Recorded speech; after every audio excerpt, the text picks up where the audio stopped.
오늘의 말씀은 사사기 17장 6절로 13절입니다. 그때에는 이스라엘의 왕이 없었으므로 사람마다 자기 소견에 옳은 대로 행하였더라. 유다 가족에 속한 유다 베들레헴에 한 청년이 있었으니 그는 레위인으로서 거기서 거류하였더라. 그 사람이 거주할 곳을 찾고자 하여 그 성읍 유다 베들레헴을 떠나가다가 에브라임 산지로 가서 미가의 집에 이르매 미가가 그에게 묻되 너는 어디서부터 오느냐 하니 그가 이르되 나는 유다 베들레헴의 레위인으로서 거류할 곳을 찾으러 가노라 하는지라. 미가가 그에게 이르되 내가 나와 함께 거주하며 나를 위하여 아버지와 제사장이 되라. 내가 해마다 은열과 의복 한 벌과 먹을 것을 주리라 하므로 그 레위인이 들어갔더라. 그 레위인이 그 사람과 함께 거주하기를 만족하게 생각했으니 이는 그 청년이 미가의 아들 중 하나같이 됨이라. 미가가 그 레위인을 거룩하게 구별하매 그 청년이 미가의 제사장이 되어 그 집에 있었더라. 이에 미가가 이르되 레위인이 내 제사장이 되었으니 이제 여호와께서 내게 복 주실 줄을 아노라 하니라. 아멘. 오늘은 10월 11일 월요일입니다.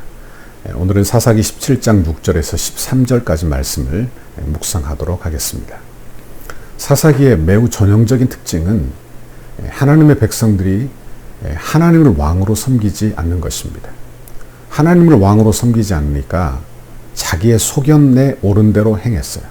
그러니까 자기 생각, 자기 철학, 자기 마음이 하나님을 왕으로 섬겨야 하는 그 자리에 위치해 있는 거예요. 하나님을 왕으로 인정하지 않으면 하나님의 말씀 대신 자기 생각이 삶의 기준이 되는 것입니다. 자기 감정이 더 중요하고 그리고 자기 생각이 훨씬 더 중요한 거예요. 그래서 자기 생각대로 신앙생활도 하게 되는 것입니다. 오늘 본문에 나오는 미가라고 하는 가정에 이런 현상이 아주 두드러지게 나타나고 있습니다. 오늘 본문은 이제 그 초점이 유다의 베들레헴의 한 청년에게 옮겨지는데 18장 30절에 가면 그의 이름은 요나단입니다. 그런데 오늘 본문 7절에 보니까 그 이야기가 나오는데요. 여기 보면 17장 7절 유다 가족에 속한 유다 베들레헴의 한 청년이 있었으니 그는 레위인으로서 거기서 거류하였더라. 이렇게 되어 있습니다. 여기 그는 레위인이에요. 그리고 민수기 35장에 보면 하나님은 모세에게 레위 지파는 땅을 기업으로 받지 못하게 했어요.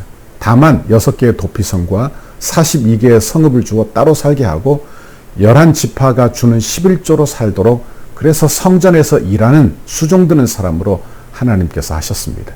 그러니까 여러분 하나님이 그의 기업이 되시는 거예요. 그러니까 이게 온 이스라엘이 그렇게 되어야 하는데 하나님께서 레위 지파를 특별히 구별하여 그렇게 하신 것입니다.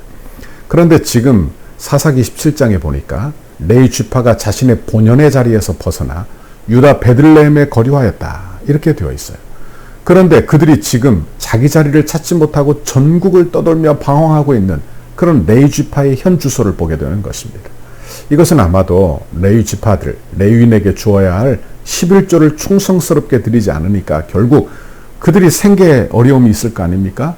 그러니 생계를 위하여 떠도는 그런 인생들이 되었다는 말씀입니다.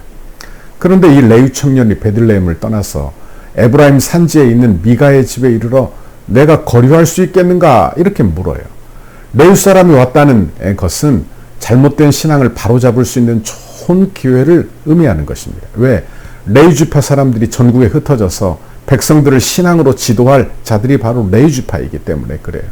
그런데 이 레위 청년은 자기 욕심 때문에 이런 기회를 그냥 걷어차고 생계를 위해서 타협하는 것을 보게 되는 것입니다. 10절 말씀을 보면 미가가 그에게 이르되 내가 나와 함께 거주하며 나를 위하여 아버지와 제사장이 되라. 내가 해마다 은 10개와 의복 한 벌과 먹을 것을 주리라 하므로 그 레위인이 들어갔더라. 이렇게 되어 있어요. 미가는 그에게 나와 함께 거주하라. 이렇게 제안합니다. 미가는 안 그래도 다른 건 다 갖추어 놨어요. 뭐 드라빔도 갖추고 뭐 다 갖추어 놨는데 제사장이 없으니까 뭔가 부족하다 이렇게 느끼던 차에 우연히 레위인이 찾아온 것입니다. 그래서 너와 함께 거주하며 너와 함께 거주하자는 거예요. 그러니까 이 말은 장기로 거주한다는 것을 의미하는 것입니다. 그리고 나를 위하여 아버지와 제사장이 되라. 그러니까 해마다 은 10개와 의복 1벌과 먹을 것을 주리라 약속하고 나를 위하여. 하나님을 위한 제사장이 아니에요.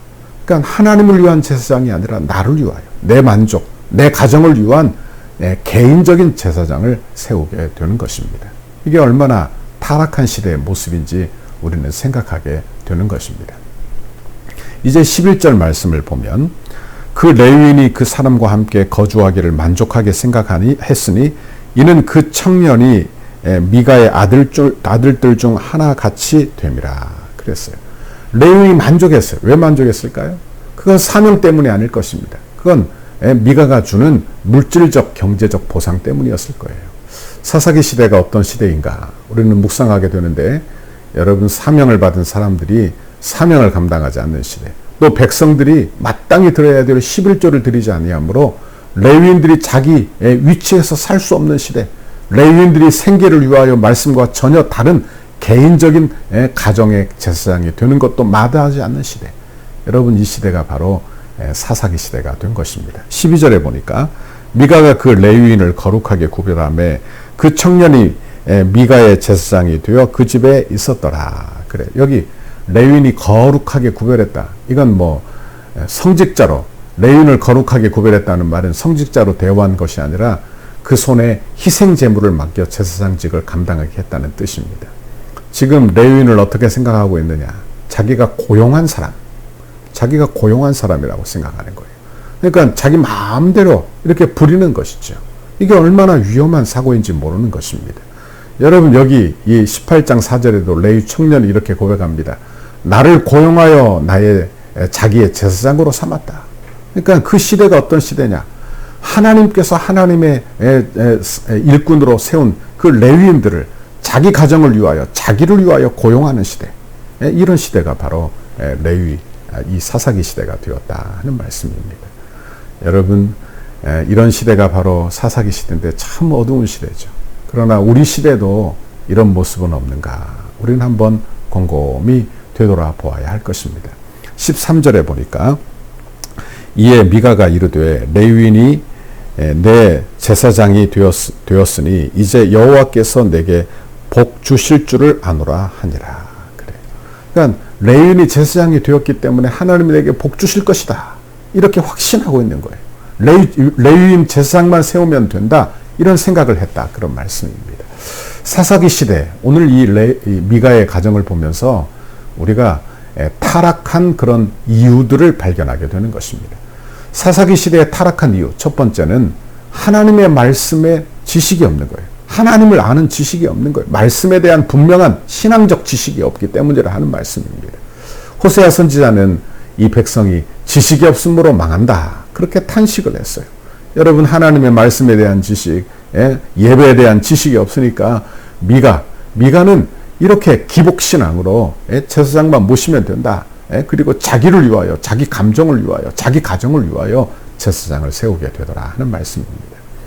여러분 우리는 미가의 형식주의와 기복주의를 경계해야 할 줄 믿습니다. 내 안에 그런 신앙은 없는지 생각해 보라. 미가는 자기 생각에 옳은 대로 신당을 세웠어요. 에봇과 드라빔을 만들고 제사장을 자기 마음대로 자기를 위하여 고용을 했던 것입니다. 여러분 그리고 하나님을 위하여 제사 드리는 것이 아니라 자기를 위하여 제사를 드리게 되었다. 또 둘째로 그 시대의 타락은 종교 지도자들의 타락이 되는 것입니다. 미가가 이처럼 영적인 무직 가운데 떨어지게 된 이유 그건 뭐냐? 그 중심에는 타락한 레위인이 있었다. 17장에 왕이 없는 그런 가장 뒤에 18장 왕이 없는 단지파 이야기 사이에 그리고 그 중심에 바로 레위인 이야기가 나오는 거예요. 다시 말하면 한 가정과 한 지파 중심에 신앙의 지도자가 있는 것인데 그 지도자가 타락해 버린 것입니다. 그런데 여기에는 공동의 책임이 있어요. 왜?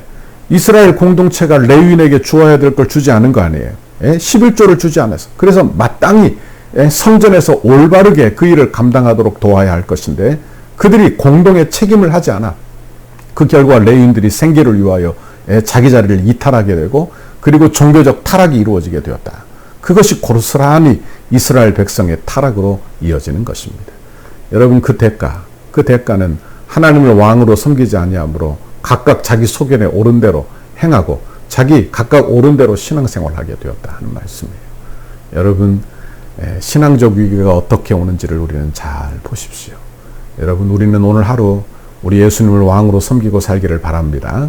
그래서 우리가 해야 될 의무도 감당하고 공동의 책임을 같이 지고 그래서 교회를 하나님의 나라로 아름답게 세워가는 그 일에 우리 모두 다 쓰임받기를 바랍니다. 여러분, 사회가 어두워진 것, 그건 누구의 다른 사람의 책임이 아니에요. 다 내 책임이에요. 그러니까 예수 믿는 저와 여러분이 다 내 책임으로 공감을 해야 하는 것입니다. 그러니까 우리가 믿는 사람으로 그 자리에 서 있지 않으니까 여러분, 그 결과 하나하나 다 무너지게 되더라. 이 시대의 모습이 아닌가 생각을 하게 되는 것입니다.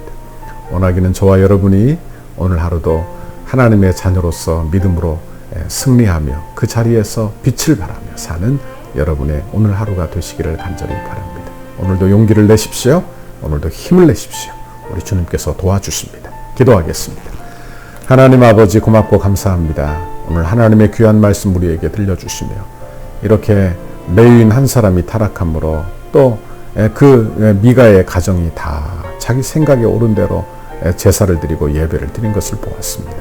아버지, 우리는 하나님 말씀 중심으로 은혜 중심으로 신앙생활을 감당하고 언제든지 내 생각이 아니라 내 감정이 아니라 주의 뜻대로만 주의 말씀대로만 신앙생활을 감당하게 인도해 주옵소서. 우리 시대가 이렇게 어두운 사사기 시대와도 같은데 하나님 나라도 내 자리에 서서 신앙생활을 잘 감당하고 믿음의 빛을 발하는 믿음의 이번 한 주간이 되도록 주께서 복내려 주옵소서.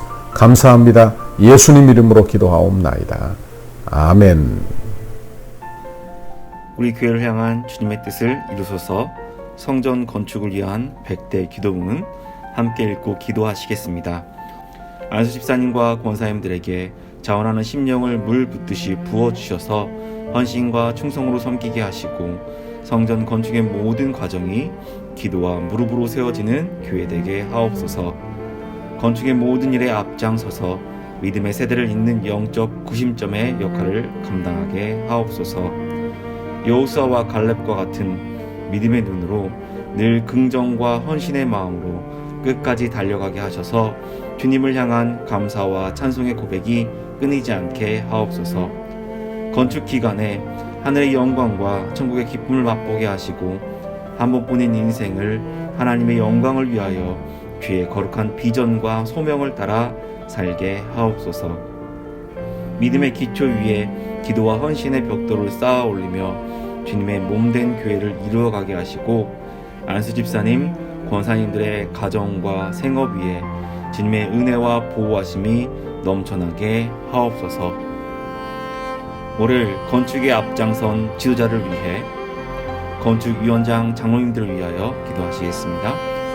건축을 위해 가장 앞장서서 섬기시는 건축위원장 장로님들께 영육간의 강건함을 주옵소서. 기도하는 내용마다 충만하게 응답해 주시고 실무를 감당할 때마다 돕는 일꾼들을 허락하옵소서. 기초를 닦고 뼈대를 세우며 공간을 아름답게 채워나가는 모든 과정에서 건축위원회와 모든 업체를 잘 조율할 수 있는 지혜와 지도력을 주옵소서. 시대를 읽는 통찰력과 통전적 사고, 다음 세대를 볼 수 있는 눈, 그리고 작은 일을 보는 눈도 주옵소서.